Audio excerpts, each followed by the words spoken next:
വിശദമായി നോക്കാം. തിരുവനന്തപുരം ആമയിഴഞ്ചാൻ തോട്ടിൽ വീണ് മരിച്ച ശുചീകരണ തൊഴിലാളി ജോയിയുടെ മൃതദേഹം സംസ്കരിച്ചു. തോട്ടിൽ വീണ് 3-ാം നാളാണ് മൃതദേഹം കണ്ടെത്തിയത്. തകരപ്പറമ്പ് ചിത്ര ഹോമിന് പുറകുവശത്ത് മാലിന്യത്തിനിടയിൽ ജോയിയുടെ മൃതദേഹം പൊങ്ങുകയായിരുന്നു. അപകടം നടന്ന സ്ഥലത്ത് നിന്ന് 1 കിലോമീറ്റർ അകലെയാണ് മൃതദേഹം കണ്ടെത്തിയത്.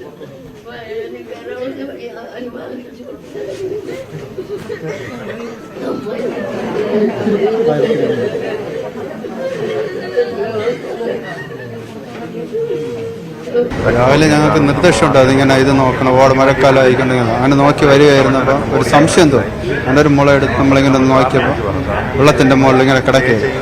അങ്ങനെയാണ് നമ്മൾ ബോഡിയാണ് കമ്മന്ന നെല്ലിൽ കിടക്കുകയായിരുന്നു. നമ്മൾ ഉപ്പിളമട് പാലത്തിൻ്റെ ഏകദേശം 1 കിലോമീറ്റർ വരും.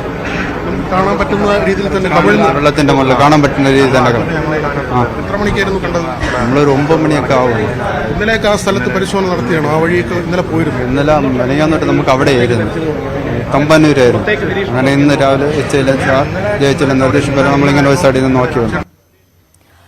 ജോയിയുടെ സഹോദരന്റെ മകൻ ഷിജിൻ അമ്മയെ ഏറ്റെടുക്കും. ജോയിയുടെ അമ്മയ്ക്ക് വീടും 10 ലക്ഷം രൂപ നൽകാമെന്ന് മേയറും MLAയും ഉറപ്പ് നൽകിയതായി ഷിജിൻ പറഞ്ഞു.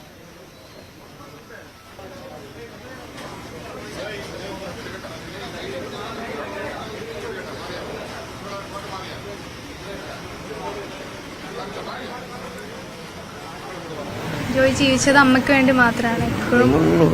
കുടുംബം പോലും ആയിട്ടില്ല. ശനിയാഴ്ച പോകുമ്പോ എന്താ ജോയി പറഞ്ഞിരുന്നു? പണിക്ക് പോകണമെന്ന് പറഞ്ഞുകൊണ്ട് പോകും. ചില താമസിച്ചാൽ പറയില്ല, പെട്ടെന്ന് പോകും. വീട്ടിൽ നിന്ന് പഴങ്കഞ്ഞി വെള്ളവും എടുത്ത് കുടിച്ചും കൊണ്ടാണ് പോയത്. ഇതിനു മുന്നേ എങ്ങനെ എപ്പോഴെങ്കിലും എന്തെങ്കിലും അപകടമൊക്കെ ജോലിക്ക് പോയിട്ട് പറ്റിയിട്ടുണ്ടോ? ട്രെയിനിൽ നിന്നൊക്കെ വിഴുന്നിട്ടുണ്ട്. കുറ്റിക്കാട്ടിൻ്റെ അകത്ത് വിഴുന്ന് കിടന്നിട്ട് അപ്പോഴും ഒന്നും ചെയ്തില്ല. 36 തയ്യലും തലയിലുണ്ടായിരുന്നു. അപകടം പലതും വന്നു. ഇവിടെ ഉയരുന്ന താഴെ വന്നു വിഴുന്നിട്ട് എന്നിട്ടും ഒന്നും ചെയ്തില്ല. ഈ വേസ്റ്റ് വരാൻ കഴിയും അമ്മയോട്. അതേസമയം ജോയിയുടെ മരണത്തിൽ പരസ്പരം പഴിചാരുകയാണ് കോർപ്പറേഷനും റെയിൽവേയും. നഗരസഭ എന്നുള്ള നിലയിൽ പറയേണ്ട കാര്യങ്ങൾ ഇന്ന് ഞാൻ മനസ്സിലാക്കുന്നത് ബഹുമാന്യനായ തദ്ദേശ സ്വയംഭരണ വകുപ്പ് മന്ത്രി അദ്ദേഹം തന്നെ ഇന്നലെ ചില കാര്യങ്ങൾ പറഞ്ഞു. ഇന്നും അദ്ദേഹം പറയും. നമുക്ക് ഒരു കാരണവശാലും മാറ്റി നിർത്താൻ പറ്റുന്ന ഒരു പ്രവണതയല്ല. ഇപ്പൊ നമ്മൾ 2 ദിവസങ്ങളായി നമ്മൾ പൂർണ്ണമായി അവിടെ ഉണ്ടല്ലോ. ആ പ്രവണതകളൊന്നും മാറ്റി നിർത്താൻ കഴിയാത്തതാണ്. അതിൽ ആരൊക്കെയാണോ ഇടപെടേണ്ടത്, അതിൽ നഗരസഭ ഒരിക്കലും നഗരസഭയുടെ ഉത്തരവാദിത്തം മാലിന്യ സംസ്കരണത്തിൽ നമ്മൾ വിഡ്രോ ചെയ്യുന്നേയില്ല, നമ്മളെവിടെയും പറഞ്ഞിട്ടുമില്ല. അതിൽ മറ്റ് വകുപ്പുകൾ ചെയ്യേണ്ട കാര്യങ്ങൾ, അത് റെയിൽവേ ആകട്ടെ ഇറിഗേഷൻ ആകട്ടെ, അവരെ കൂടി ചേർത്ത് നിർത്തിക്കൊണ്ട്, പക്ഷെ അവർ ചെയ്യേണ്ട കാര്യങ്ങൾ അവർ ചെയ്യണം, അത് പ്രധാനമാണ്. അതിനാവശ്യമായ എല്ലാ സംവിധാനങ്ങളും നഗരസഭ ചെയ്യും. നഗരസഭയുടെ തുടർച്ചയായ ഇടപെടലിന്റെ അടിസ്ഥാനത്തിലാണ് ഇവരൊരു ടെൻഡർ കൊടുക്കാനെങ്കിലും തയ്യാറായത് എന്ന് നമുക്കിപ്പോൾ വ്യക്തമാണല്ലോ. അപ്പോൾ ആ കാര്യങ്ങളൊക്കെ നമുക്കിപ്പോൾ ഇതിന്റെ ഐഡന്റിഫിക്കേഷൻ നടക്കണം, മറ്റു പ്രൊസീജിയേഴ്സ് ഉണ്ട്. സ്വാഭാവികമായിട്ടും അങ്ങനെ ഒരു കൺഫർമേഷൻ വന്നു കഴിഞ്ഞാൽ അദ്ദേഹത്തിന്റെ കുടുംബത്തോടൊപ്പം നിൽക്കണം, അങ്ങനെയുള്ള കുറച്ച് കാര്യങ്ങളുണ്ട്. നമുക്കറിയാം, നമ്മളെല്ലാവരും ഉള്ള മാനസികാവസ്ഥ എന്ന് വെച്ചാൽ നമ്മൾ ഇത്രയും വൈകി പോലും നമുക്കൊരു ശുഭകരമായ വാർത്ത ഉണ്ടാവണമെന്ന് പ്രതീക്ഷിച്ചവരാണ് എല്ലാവരും.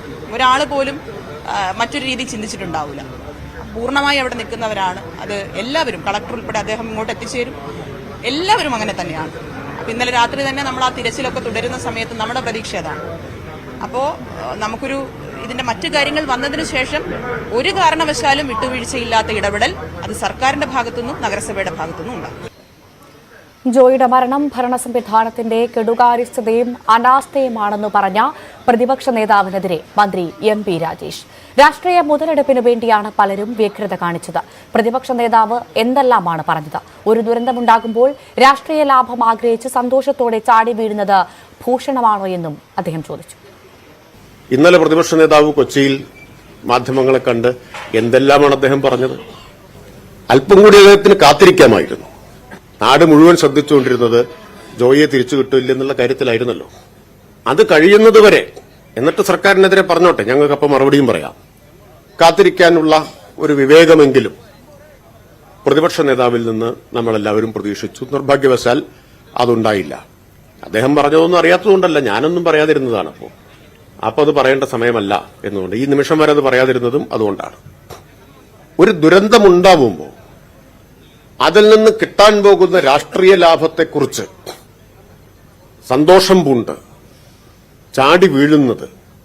ഒരു പരിഷ്കൃത സമൂഹത്തിന് ഭൂഷണമാണോ എന്ന കാര്യം അങ്ങനെ ചാടി വീണ് എല്ലാവരും ആലോചിക്കേണ്ടതാണ്.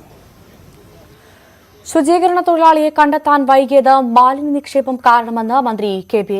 ഗണേഷ് കുമാറും പ്രതികരിച്ചു. തിരുവനന്തപുരം നഗരത്തിന്റെ നടുവിൽ പ്ലാസ്റ്റിക് കുപ്പിയും മാലിന്യങ്ങളും നമ്മൾ വലിച്ചെറിഞ്ഞത് കാരണമാണ് മൃതദേഹം കണ്ടെത്തുന്നതിന് തടസ്സമായത്. കൌൺസിലറെയോ മേയറെയോ കുറ്റം പറയേണ്ടെന്നും അദ്ദേഹം പറഞ്ഞു. തിരുവനന്തപുരം നഗരത്തിന്റെ നടുവിൽ പ്ലാസ്റ്റിക് കുപ്പിയും മാലിന്യങ്ങളും വലിച്ചെറിഞ്ഞതിന്റെ ഫലമായി നാട്ടുകാർ വലിച്ചെറിഞ്ഞ, അല്ലാതെ മേയർ കൊണ്ടിട്ടതൊന്നുമല്ല, കൗൺസിലർമാർ കൊണ്ടിട്ടതുമല്ല, നമ്മൾ നിങ്ങളും ഞാനും ഉൾപ്പെടുന്ന സമൂഹം പലപ്പോഴായി വലിച്ചെറിയുന്ന മാലിന്യങ്ങളാണ് ആ തോട്ടിൽ കണ്ടത്. ആ പാവപ്പെട്ട മനുഷ്യന്റെ മൃതദേഹമെങ്കിലും കണ്ടെത്താൻ ശ്രമിക്കുമ്പോൾ അതിന് തടസ്സമായത് നമ്മൾ കണ്ടു. ഫയർഫോഴ്സിൽ ജോലി ചെയ്യുന്ന ചെറുപ്പക്കാരെ ഈ വൃത്തികേടെല്ലാം സഹിച്ചുകൊണ്ട് അതിലിറങ്ങി നിന്ന് ആ ഒരു പാവപ്പെട്ട മനുഷ്യന്റെ മൃതദേഹത്തിന് വേണ്ടിയെങ്കിലും കിട്ടുന്ന തിരയുകയായിരുന്നു. അപ്പോൾ നിങ്ങൾ അത്രയും വൃത്തികേട് നമ്മൾ കണ്ട അത്രയും വൃത്തികേട് ഉണ്ടാക്കിയവർ നമ്മളാണ്, മറ്റാരുമല്ല, നമ്മളാണ്. അതിന് കൗൺസിലറെയോ മേയറെയോ ഒന്നും കുറ്റം പറയാം, നമ്മളാണ്. നിങ്ങൾക്ക് തിരുത്തണം. ജോയിയുടെ മരണവാർത്ത ഏറെ ദുഃഖകരമെന്ന് മുഖ്യമന്ത്രി. കുടുംബാംഗങ്ങളുടെ ദുഃഖത്തിൽ പങ്കുചേരുന്നുവെന്നും അദ്ദേഹം. ജോയിയെ കണ്ടെത്താൻ 46 മണിക്കൂർ നീണ്ട തുടർച്ചയായ രക്ഷാപ്രവർത്തനമാണ് നടന്നത്. വിവിധ വകുപ്പുകളെ ഏകോപിപ്പിച്ചുകൊണ്ടായിരുന്നു രക്ഷാപ്രവർത്തനം. എല്ലാ സർക്കാർ സംവിധാനങ്ങളും ഏകോപിതമായി പ്രവർത്തനം ഏറ്റെടുക്കുകയും മനുഷ്യസാധ്യമായ എല്ലാ നടപടികളും ഉറപ്പാക്കുകയും ചെയ്തുവെന്നും മുഖ്യമന്ത്രി പറഞ്ഞു. ഭരണ സംവിധാനത്തിന്റെ അനാസ്ഥയുടെയും കെടുകാര്യസ്ഥതയുടെയും ഇരയാണ് ജോയി എന്ന പ്രതിപക്ഷ നേതാവ്. ജോയിയുടെ മാതാവ് ഉൾപ്പെടെ ആ കുടുംബത്തിന്റെ സംരക്ഷണം ഏറ്റെടുക്കേണ്ട ഉത്തരവാദിത്തം കൂടിയുണ്ടെന്ന് സർക്കാർ മറക്കരുത്. Fire force, NDRF, scuba team, navy, ശുചീകരണ തൊഴിലാളികൾ, പോലീസ്, മാധ്യമങ്ങൾ അങ്ങനെ ഈ ദൌത്യത്തിൽ പങ്കാളികളായ എല്ലാവർക്കും നന്ദിയെന്നും പ്രതിപക്ഷ നേതാവ്. ഇപ്പൊ ജോയിയുടെ തിരോധാനവുമായി ബന്ധപ്പെട്ട് എത്ര ടൺ മാലിന്യമാണ് അവിടെ നിന്ന് നീക്കിയത്? അപ്പൊ ഇവർക്ക് ചെയ്യാൻ പറ്റുമല്ലോ, ഇവര് ചെയ്തില്ല. കോർപ്പറേഷനും റെയിൽവേയും തമ്മിൽ സംഘർഷം ഉണ്ടെങ്കിൽ അത് ഒത്തുതീർപ്പാക്കേണ്ടത് സർക്കാരല്ലേ? സർക്കാർ അവിടെ നോക്കുകുത്തിയായി നിന്നു. സംസ്ഥാനത്തുടനീളം ഈ മാലിന്യ നീക്കം സ്തംഭിച്ചു. അതിന്റെ ഭാഗമായി വ്യാപകമായി പകർച്ചവ്യാധികൾ പടർന്നു പിടിക്കുകയാണ്. അവര് നമ്മൾ എന്തെങ്കിലും ചോദിച്ചു കഴിഞ്ഞാൽ അവരെ വ്യക്തിപരമായ ആരോപണം ഉന്നയിക്കുന്ന രീതിയിലാണ് മറുപടി പറയുന്നത്. നമ്മൾ അതല്ലല്ലോ പറയുന്നത്. നമ്മൾ ഏത് വ്യക്തിയാണ് ആ കസേരയിൽ ഇരിക്കുന്നതെന്ന് അല്ലല്ലോ വിഷയം. ഒരു പൊസിഷനിൽ നമുക്ക് അവരോടല്ലേ പറയാൻ പറ്റുള്ളൂ, നമുക്ക് ഗവൺമെന്റിനോടല്ലേ പറയാൻ പറ്റുള്ളൂ.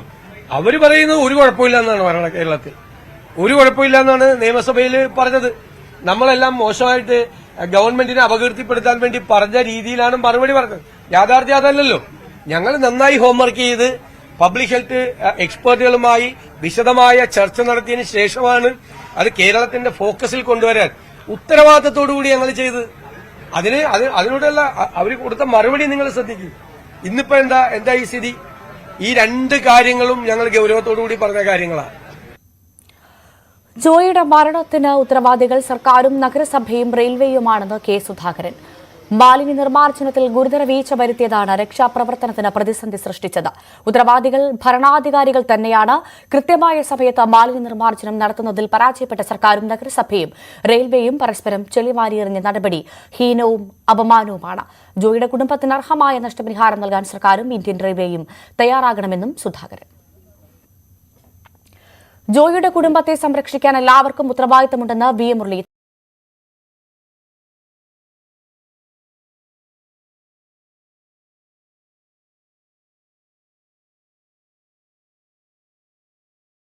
ത്തിന്റെ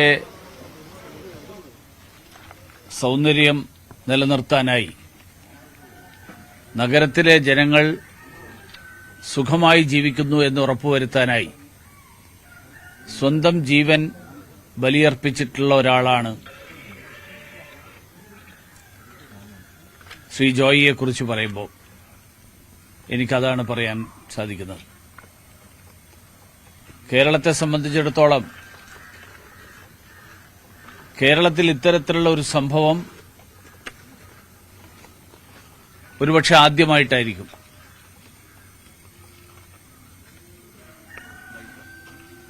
തിരുവനന്തപുരം നഗരം കേരളത്തിന്റെ തലസ്ഥാനം എന്നുള്ള നിലയിൽ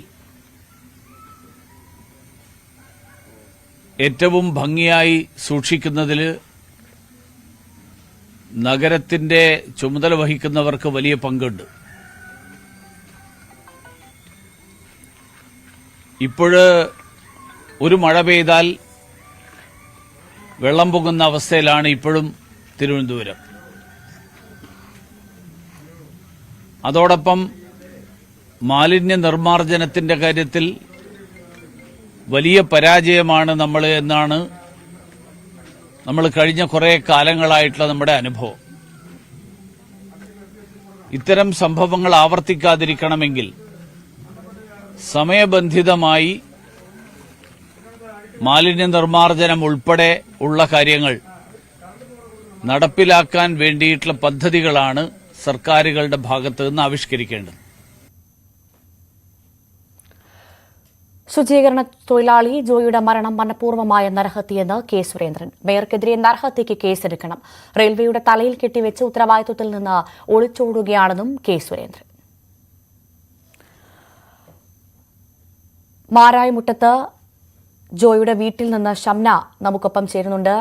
ഷംന, 3 ദിവസത്തെ തിരച്ചിലൊടുവിലാണ് സാധാരണക്കാരായ മനുഷ്യന്റെ മൃതദേഹം ലഭിച്ചത്. അദ്ദേഹത്തിന്റെ അമ്മ ജീവനോടുകൂടി മകൻ തിരിച്ചു വരുന്നത് കാത്തിരിക്കുകയായിരുന്നു. പക്ഷേ ദൗർഭാഗ്യവശാൽ മരണം, അദ്ദേഹത്തിന്റെ മൃതദേഹമാണ് വീട്ടിലേക്ക് അവസാനമായി എത്തിക്കാൻ നമുക്ക് സാധിച്ചത്. അവിടുത്തെ ഒരു സാഹചര്യം എന്തായിരുന്നു? മൃതദേഹം സംസ്കാരമൊക്കെ ചടങ്ങുകൾ പൂർണ്ണമായി കഴിഞ്ഞല്ലോ അല്ലേ?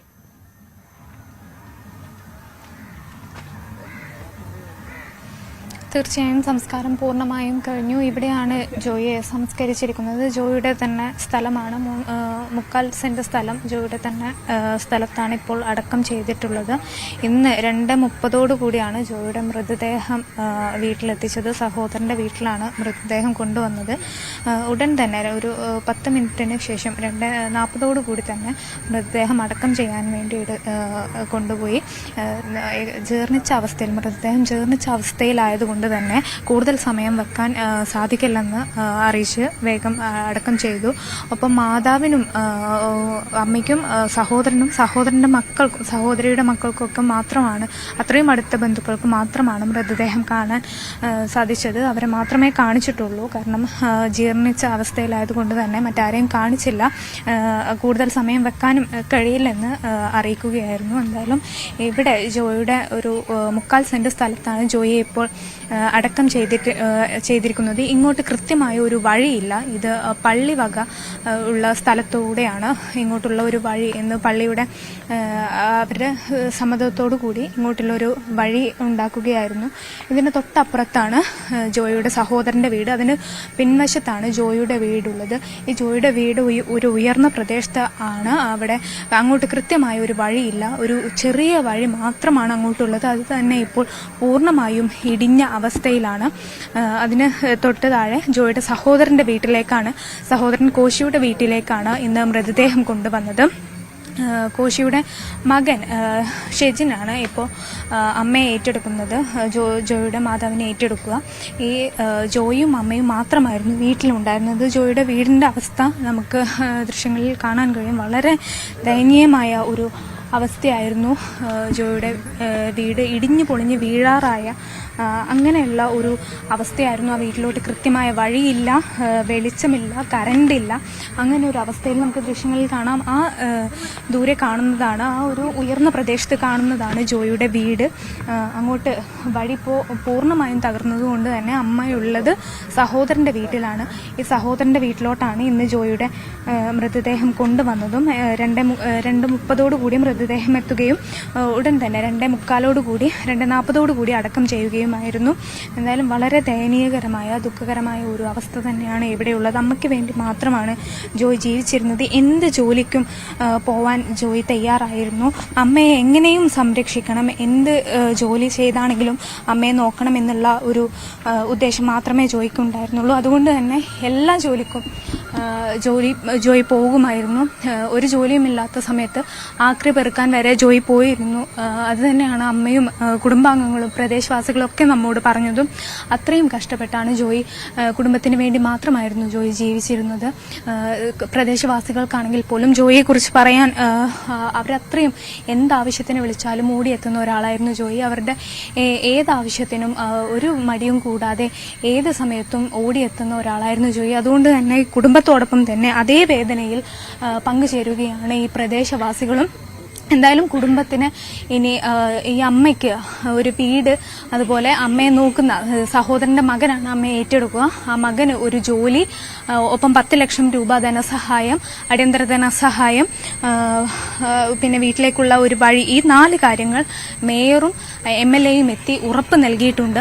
ഈ ഉറപ്പിന്റെ അടിസ്ഥാനത്തിൽ തന്നെ മറ്റൊരു പ്രതിഷേധത്തിലേക്ക് പോകുന്നില്ലെന്നാണ് ഇപ്പോൾ പ്രദേശവാസികളും ഈ ജോയിയുടെ ബന്ധുക്കളും അറിയിച്ചിരിക്കുന്നത്. എന്തായാലും ഈ ഉറപ്പുകൾ പാലിക്കപ്പെടുമെന്ന് തന്നെയാണ് അവർ പ്രതീക്ഷിക്കുന്നതും. നമുക്കറിയാം 46 മണിക്കൂർ ജോയിക്ക് വേണ്ടിയുള്ള തിരച്ചിൽ നീണ്ടപ്പോഴും ജോയി ഒരു പോറൽ പോലും ഇല്ലാതെ തിരിച്ചു വരണേ എന്നായിരുന്നു കേരളത്തിന്റെ പ്രാർത്ഥന. അതേ പ്രതീക്ഷയിൽ തന്നെയായിരുന്നു ആ കുടുംബം ഉണ്ടായിരുന്നത്.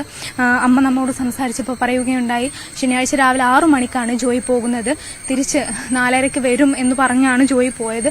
ആ ഒരു പ്രതീക്ഷയിൽ തന്നെയായിരുന്നു ആ കുടുംബം ഉണ്ടായിരുന്നത്. ഓരോ തിരച്ചിലുകൾ പുരോഗമിക്കുന്ന സമയത്തും ജോയി തിരിച്ചു വരും എന്ന് തന്നെയാണ് അമ്മ പ്രതീക്ഷിച്ചിരുന്നത്. പക്ഷേ 46 മണിക്കൂറിന്റെ തിരച്ചിലിനൊടുവിൽ ജോയിയുടെ മൃതദേഹം കനാലിൽ പൊങ്ങി എന്ന വാർത്ത വളരെ ദുഃഖത്തോടെ, വളരെ വേദനയോടെയാണ് ഈ കുടുംബവും നമ്മളെല്ലാവരും കേട്ടറിഞ്ഞത്. എന്തായാലും ഈ നഗരസഭയും റെയിൽവേയും പരസ്പരം പഴിചാരുമ്പോൾ പോലും കൃത്യമായ ഒരു ഈ കുടുംബത്തിനെ ഏറ്റെടുക്കാൻ അധികൃതർ തയ്യാറാകുമെന്ന പ്രതീക്ഷയിൽ തന്നെയാണ് ഈ കുടുംബവും നാട്ടുകാരുമുള്ളത്. ഒപ്പം തന്നെ നേരത്തെ മേയർ അടക്കമുള്ളവരെത്തിയപ്പോൾ പറഞ്ഞിരുന്നു, ഇനി ഒരു ദുരന്തം ആവർത്തിക്കാതിരിക്കാൻ എന്തൊക്കെ നടപടികളാണോ സ്വീകരിക്കേണ്ടത് അതിനെക്കുറിച്ചുള്ള കാര്യങ്ങൾ അന്വേഷിക്കും, വിലയിരുത്തലുകൾ ഉണ്ടാകുമെന്ന് മേയർ അടക്കം നമ്മളോട് സൂചിപ്പിക്കുകയുണ്ടായി. ജോയി ഉണ്ടായിക്കൂടാ നമ്മുടെ നാട്ടിൽ. ഉത്തരവാദി ആരായാലും ആ കുടുംബത്തെ ഇനി ചേർത്ത് നിർത്തുക എന്നുള്ളൊരു കാര്യം മാത്രമേ അവശേഷിക്കുന്നുള്ളൂ. കാരണം ആ കുടുംബത്തിന് താങ്ങായി തണലായി നിന്ന മകനാണ്, ഒരമ്മയുടെ മകനാണ് ജീവൻ നഷ്ടപ്പെട്ടത്. അത് കൃത്യമായ അനാസ്ഥയാണ്. അക്കാര്യത്തിൽ തർക്കമില്ല. അതിന് ഉത്തരവാദി ആയിരുന്ന ചോദ്യം അവശേഷിക്കുമ്പോൾ പോലും കോർപ്പറേഷൻ ആയാലും റെയിൽവേ ആയാലും കുടുംബത്തെ ഇനി ചേർത്ത് നിർത്തുക എന്നേ ഉള്ളൂ. ഷംന, തുടരുക ദയവായി. ഇപ്പോൾ തിരുവനന്തപുരം ആമയിഴഞ്ചാൻ തോട്ടിലെ അപകടത്തിൽ റെയിൽവേയും തിരുവനന്തപുരം കോർപ്പറേഷനും ജില്ലാ കളക്ടറും റിപ്പോർട്ട് നൽകണമെന്ന് ഹൈക്കോടതി. റിപ്പോർട്ട് നൽകാൻ 10 ദിവസത്തെ സാവകാശവും നൽകി. ആമയിഴഞ്ചാൻ തോട് സന്ദർശിച്ച് അമിക്കസ് ക്യൂറി റിപ്പോർട്ട് നൽകണമെന്നും കോടതി വ്യക്തമാക്കി. ആജ്ഞ രവീന്ദ്രൻ വിവരങ്ങളുമായി ചേരുന്നു. ആജ്ഞ, ഈ ഒരു അപകടത്തിൽ കോടതി സ്വമേധയാ കേസെടുത്തിരിക്കുകയായിരുന്നു. കേസ് പരിഗണിക്കുകയും എന്തൊക്കെയാണ് പ്രധാനമായും കോടതിയുടെ നിരീക്ഷണങ്ങൾ, വിവരങ്ങൾ എന്തൊക്കെയാണ്?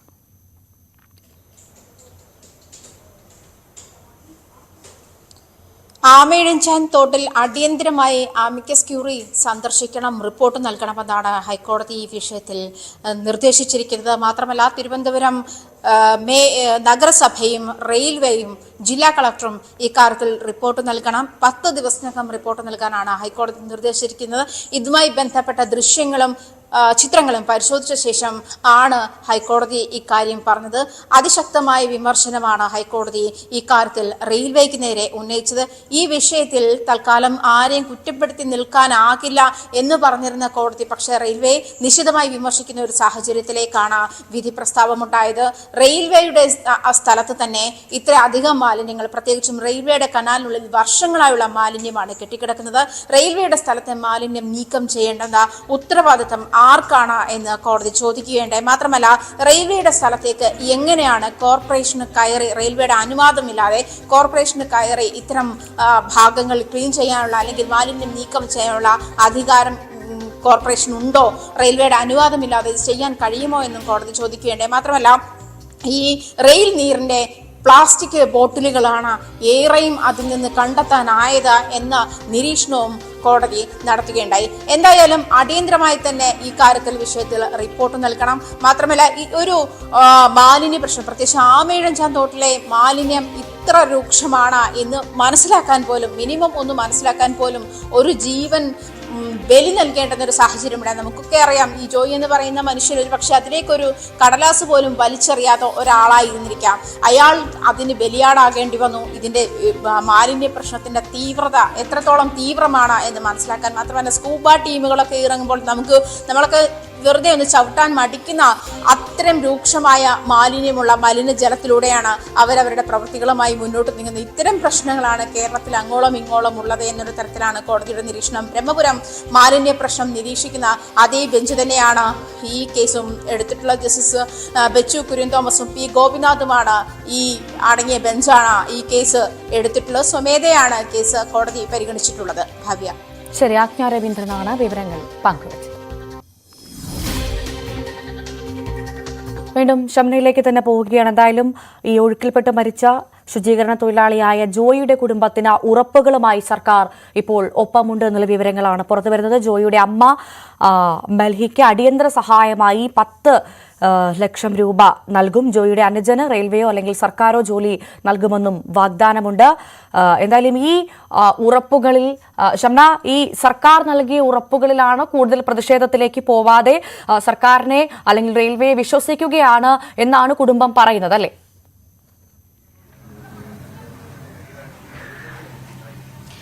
അതെ, മേയറും MLAയും എത്തിയാണ് ഉറപ്പ് നൽകിയത്.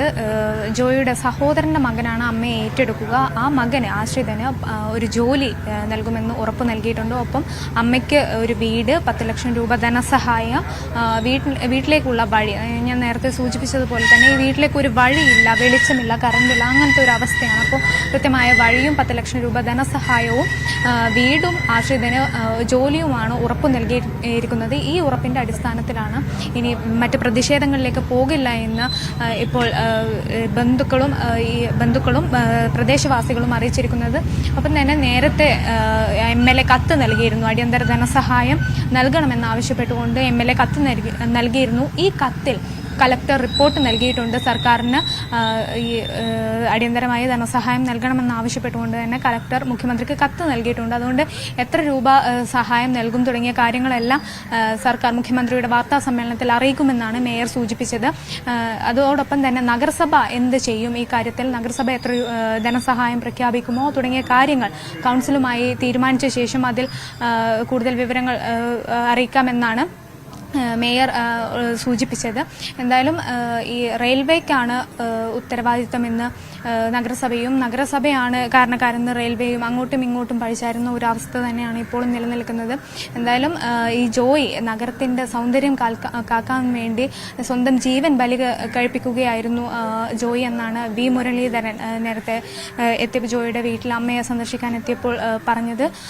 അതുകൊണ്ട് തന്നെ കൃത്യമായി ഈ കാര്യത്തിൽ നഗരസഭയും അധികൃതരും ഒരു കൃത്യമായ ഒരു മുൻകരുതലുകളും ഇനി ഒരു അവസ്ഥ ഉണ്ടാവാതിരിക്കാൻ വേണ്ട കരുതലുകൾ എടുക്കണമെന്ന് കൂടി ഇത് ഓർമ്മിപ്പിക്കുന്നുണ്ട്. ഒപ്പം തന്നെ മേയർ നേരത്തെ പറഞ്ഞു, ഇനി ഒരു അവസ്ഥ ഉണ്ടാവാതിരിക്കാൻ ഇനി എന്ത് ചെയ്യണമെന്ന് തുടങ്ങിയ കാര്യത്തിൽ നഗരസഭ കൃത്യമായ നിർദ്ദേശങ്ങളും ഇതുമൊക്കെ എടുക്കും, കൂടിയാലോചിക്കും, ഇതിൽ റിപ്പോർട്ടുകൾ സമർപ്പിക്കും തുടങ്ങിയ കാര്യങ്ങളൊക്കെ മേയർ വ്യക്തമാക്കിയിട്ടുണ്ട്. എന്തായാലും ഇപ്പോൾ നമ്മളുള്ളത് ജോയിയുടെ സഹോദരൻ്റെ വീട്ടിലാണ്. ഈ വീട്ടിലാണ് ജോയിയെ കൊണ്ടുവന്നത്. ഇതിന് നേരെ പുറകുവശത്ത് കുറച്ചും കൂടി ഉയർന്ന പ്രദേശത്താണ് ജോയിയുടെ വീടുള്ളത്. അവിടേക്കുള്ള വഴിയാണ് ഈ പിൻവശത്ത് കൂടിയായിരുന്നു അങ്ങോട്ടുള്ള വഴി. അതാണ് ഇപ്പോൾ പൂർണ്ണമായും തകർന്ന ഒരു സ്ഥിതിയിലായിരിക്കുന്നത്. എന്തായാലും ജോയിയെ മാത്രം ആശ്രയിച്ചായിരുന്നു അമ്മ കഴിഞ്ഞിരുന്നത്. അമ്മയ്ക്ക് വേണ്ടി മാത്രമാണ് ആ ജോയി ജീവിച്ചിരുന്നത്. ആ ജോയിയുടെ വേർപാടോടുകൂടി അമ്മ തീർത്തും ഒറ്റപ്പെട്ട അവസ്ഥയിലാണ്. സഹോദരനാണെങ്കിൽ പോലും ദിവസേന വേലയ്ക്ക് പോകുന്ന അല്ലെങ്കിൽ അന്നന്നത്തെ കൂലി കിട്ടുന്നത് കൊണ്ട് ജീവിക്കുന്ന ഒരാളാണ്. അതുകൊണ്ട് തന്നെ കുടുംബത്തിനെ സർക്കാർ ഏറ്റെടുക്കണം തുടങ്ങിയ കാര്യങ്ങളാണ് ഇപ്പോൾ നാട്ടുകാരുൾപ്പെടെയുള്ളവർ ആവശ്യപ്പെടുന്നത്. എന്തായാലും വരും ദിവസങ്ങളിൽ ജോയിയുടെ കുടുംബത്തിന് സർക്കാർ ഏറ്റെടുക്കുമെന്ന് തന്നെ പ്രതീക്ഷിക്കാം. ഉറപ്പ് നൽകിയ വാഗ്ദാനങ്ങൾ 4 വാഗ്ദാനങ്ങൾ നടപ്പിലാക്കും. ഉറപ്പ് കൊടുത്ത പോലെ തന്നെ അത് പാലിക്കപ്പെടും എന്ന് തന്നെയാണ് വിശ്വസിക്കുന്നത്. എന്തായാലും 46 മണിക്കൂറിന് തിരച്ചിലിനൊടുവിൽ നിരാശയോടെയുള്ള ഫലം പുറത്തു വരുമ്പോൾ, ജോയിയെ ഇല്ല ഇനി എന്നുള്ള ഒരു വാർത്ത പുറത്തു വരുമ്പോൾ ഈ കുടുംബത്തിന് താങ്ങായി ഇവരുടെ വേദനയിൽ പങ്കുചേരുന്നതോടൊപ്പം വേണ്ട എല്ലാ സഹായങ്ങളും ലഭിക്കുമെന്ന് പ്രതീക്ഷിക്കാം. തീർച്ചയായും അതുതന്നെയാണ് സാഹചര്യം. എന്തായാലും ഈ ആമയിഴഞ്ചാൻ തോട്ടിൽ ഒരു പക്ഷേ ഒരു കടലാസ് പേപ്പർ പോലും വലിച്ചെറിയാത്ത ആളായിരിക്കാം മരണപ്പെട്ട ജോയി. എന്തായാലും ഈ നഗരം ഈ തോട് വൃത്തിയാക്കാനുള്ള ശ്രമത്തിനിടെ അദ്ദേഹം മരണപ്പെട്ടു. അതിന് ഉത്തരവാദികൾ ആരായാലും അത് കുടുംബത്തെ ഇനി ചേർത്ത് നിർത്തുക എന്നത് മാത്രമേ ചെയ്യാൻ ബാക്കിയുള്ളൂ. കൃത്യമായി സർക്കാർ നൽകിയ ഉറപ്പുകൾ പാലിക്കപ്പെടും എന്ന് നമുക്കും പ്രതീക്ഷിക്കാം. ഈ ബുള്ളറ്റിൻ പൂർണ്ണമാകുന്നു. നമസ്കാരം.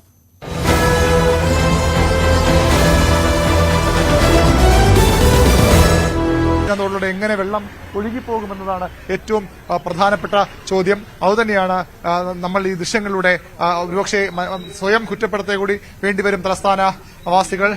സ്വയം കുറ്റപ്പെടുത്തേണ്ടി വരും തലസ്ഥാനവാസികൾ. ഏതായാലും ഇപ്പോൾ നമുക്ക് കാണാം ഇവിടുത്തെ കരാർ ജീവനക്കാരനാണ് തോന്നുന്നു. അദ്ദേഹം ഇവിടെ നിന്ന് നിങ്ങളിതിന്റെ കോൺട്രാക്ട് ആണോ? അല്ലല്ല, പിന്നെ നിങ്ങൾ ഇത് മാറ്റാണ്ട് നോക്കുന്നതാണോ? ഇത് എത്ര ആളായിട്ട് ഇങ്ങനെ കിടക്കുകയാണ് ഇവിടെ? ഇത് കുറെ വർഷം കൊണ്ട് കിടക്കുന്നത്. അല്ല, ഈ ഒരു അവസ്ഥ നേരത്തെ ഇടയ്ക്കൊക്കെ നീക്കം ചെയ്യില്ല? ഈ മഴ വന്നതിന് ശേഷമുണ്ട്. മഴ വന്നതിന് ശേഷം എന്താണ് ഇവിടുത്തെ ഈ കൌൺസിലർ മറ്റുമൊക്കെ എന്താണ് ചെയ്യുന്നത് ഇവിടെ? എല്ലാവരും സഹായിക്കുന്നുണ്ട്. പിന്നെയും അത് ഈ കടക്കാരാണ് സഹായിക്കുന്നത്. ഈ അധികാരികളെല്ലാം ഓരോ ചെയ്യേണ്ട സമയങ്ങളിൽ ചെയ്യുന്നുണ്ട്. പിന്നെയും കടക്കാരെ കൊണ്ട് തള്ളുന്നുണ്ട്. വ്യാപാരം ഇവിടെയുള്ള വ്യാപാര സ്ഥാപനം അത് അറിയാൻ പറ്റില്ല. രാത്രിയാകുമ്പോൾ ആട്ടലും കൊണ്ട് തള്ളും. വീട്ടുകാരൊക്കെ ഇവിടെ നിന്ന് എങ്ങനെയാ മാലിന്യങ്ങൾ? നിങ്ങൾ ഇവിടെ നാട്ടുകാരൊന്നുമല്ല. ഇവിടെ ആരും പോലും അറിയൂല. ഇവിടെ ഇത് ഇറക്കി വെച്ചേക്കുന്നത് എന്തിനാണത്? ഇത് വേസ്റ്റ് ഇവിടെ നിന്ന് ഇറക്കി പറക്കുകയും ചെയ്യും. അവിടുന്ന് ശേഖരിച്ചു വെച്ചേക്കുന്നത്. അതെ, വലിയ ചാക്കുകൾ അങ്ങ് പോവാതിരിക്കാൻ വേണ്ടി ഇവിടെ എടുത്ത് വെച്ചു. ഇതിന് എത്ര ആൾ സമയത്തിനൊക്കെ മാറ്റും? ഇത് അത് കോർപ്പറേഷൻ ഉടനെ മാറ്റും. എല്ലാ ദിവസം മാറ്റും. മഴയാണ്ടാണ് ഇപ്പൊ മാറ്റാം. നിങ്ങൾ ഇത് കണ്ടിട്ട് ഇറങ്ങി മാറ്റാൻ പോയതാണോ? ശ്രമിച്ചതാണോ? അതെ. അദ്ദേഹം നാട്ടുകാരൻ എന്നാണ് പറയുന്നത്. ഏതായാലും